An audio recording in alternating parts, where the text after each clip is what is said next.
UP के भदोही जिले में Shri Indra Bahadur Singh national inter college के प्रधानाचार्य योगेंद्र बहादुर सिंह की हत्या के पीछे वही राज छुपा था जिसका शक ह्यूमन टुडे ने घटना के दूसरे दिन ही जाहिर कर दिया था। प्रधानाचार्य की हत्या के पीछे 27 साल पहले घटित हुई घटना ही सामने आई। बचपन में ही पिता की गोद से महरूम हुआ बेटा जब बड़ा हुआ तो उसके दिल में बदले की आग जन्म ले चुकी थी। वह आग तब और भड़क उठी जब योगेंद्र बहादुर सिंह को प्रधानाचार्य का पद सौंपा गया। बेटे के मन में ख्याल आया कि यदि उसके पिता जिंदा रहे होते तो आज वह अनाथ नहीं होता और वे भदोही के बड़े स्कूल के प्रधानाचार्य होते, लेकिन नौकरी ज्वाइन करने से पहले ही उन्हें मौत के घाट उतार दिया गया। प्रधानाचार्य योगेंद्र सिंह की हत्या का सूत्रधार और हत्या का सुपारी लेने वाला शातिर अपराधी पुलिस की गिरफ्त में आ गया है, जबकि शूटर अभी तक पुलिस की पकड़ से दूर हैं। लोगों में चर्चा यह है कि क्या भदोही में कई वर्षों के बाद इनकाउंटर देखने को मिलेगा। गौरतलब हो कि 21 अक्टूबर को प्रधानाचार्य योगेंद्र बहादुर सिंह की हत्या से जिले भर में सनसनी फैल गई थी। अपने अमलोरी स्थित आवास से जब वे कॉलेज के लिए निकले तो उन्हें शायद अंदेशा भी नहीं रहा होगा कि आज वे अंतिम बार अपने घर की चौखट से बाहर कदम रख रहे हैं। घर से मात्र कुछ ही दूरी पर मौत उनका इंतजार कर रही थी। जब योगेंद्र बहादुर सिंह बसावनपुर के पास पहुंचे तो एक बाइक सवार दो युवकों ने उन्हें रोकने का इशारा किया। हाथ में मोबाइल लिए युवकों ने कुछ बोला तो योगेंद्र सिंह ने कार का शीशा खोल दिया। एक हाथ में मोबाइल पकड़े युवक के दूसरे हाथ में अचानक पिस्टल चमक उठी और पलक झपकते ही कई गोलियां योगेंद्र सिंह के सीने में उतार दी गई। गोली चलाने के बाद हत्यारे बाइक से भाग निकले। प्रिंसिपल के हत्या की खबर जंगल में लगी आग की तरफ फैल गई। एक सप्ताह के बाद जब भदोही पुलिस ने मामले का खुलासा किया तो घटना के तार 27 वर्ष पूर्व घटी एक घटना से जुड़ गए। अपने बाप की मौत का बदला लेने के लिए बेटे ने ही हत्या की सुपारी दी थी। भदोही पुलिस अधीक्षक डॉक्टर मीनाक्षी कात्यायन ने प्रिंसिपल की हत्या के एक सप्ताह बाद हत्या की साजिश रचने वाले और हत्या की सुपारी लेने वाले को गिरफ्तार करके घटना का खुलासा कर दिया है। हालांकि हत्या करने वाले दोनों शूटर अभी पुलिस गिरफ्त से बाहर बताए जा रहे हैं। जब पुलिस ने घटना का खुलासा किया तो बदले की कहानी निकलकर सामने आई। प्रयागराज जनपद के चिल्ला शिवकुटी निवासी अजय बहादुर सिंह का 1997 में Shri Indra Bahadur Singh national inter college में कॉमर्स के प्रवक्ता पद पर आयोग द्वारा नियुक्ति हुई थी। उसी पद पर प्रबंधकीय कमेटी ने अमलोरी निवासी योगेंद्र बहादुर सिंह की 1991 में अस्थायी नियुक्ति कर रखी थी। जब अजय बहादुर नौकरी ज्वाइन करने आया तो उसे प्रधानाचार्य रामचंद्र गुप्ता ने ज्वाइन नहीं करा और वापस भेज दिया। ऐसा एक बार नहीं बल्कि कई बार हुआ कि अजय बहादुर को वापस किया गया। लिहाजा परेशान होकर वह हाई कोर्ट की शरण चला गया। काफी दिन तक मुकदमा चला। फिर इलाहाबाद हाई कोर्ट ने अजय बहादुर को ज्वाइन कराने के लिए आदेश दे दिया।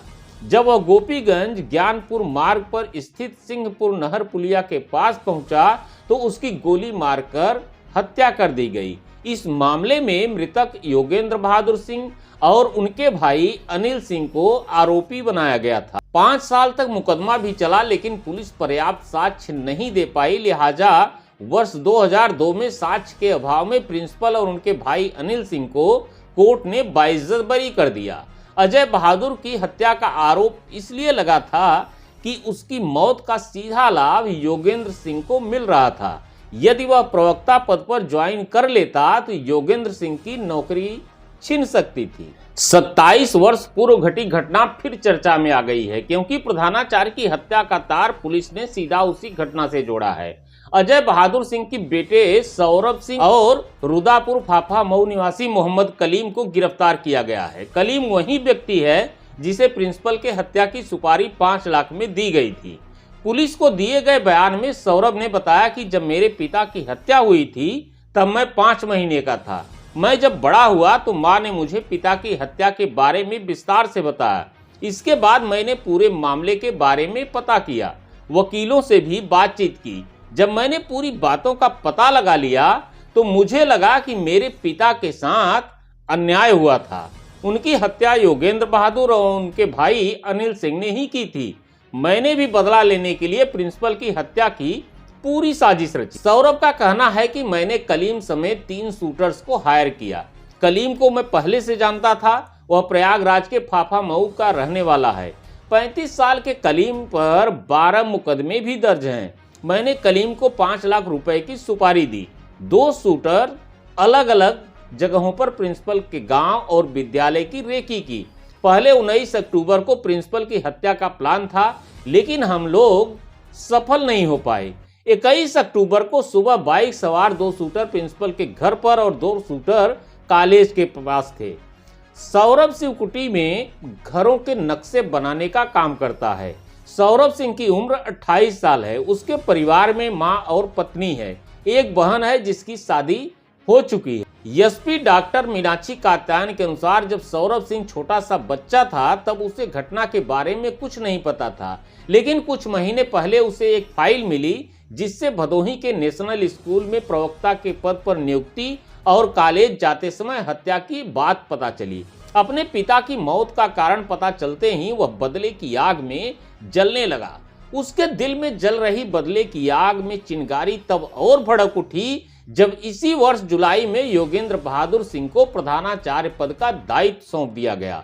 सौरभ के मन में ख्याल आया कि यदि उसके पिता जिंदा होते तो आज वे प्रधानाचार्य होते, लिहाजा बदले की भावना जन्म ली और उसने खतरनाक प्लान बना लिया।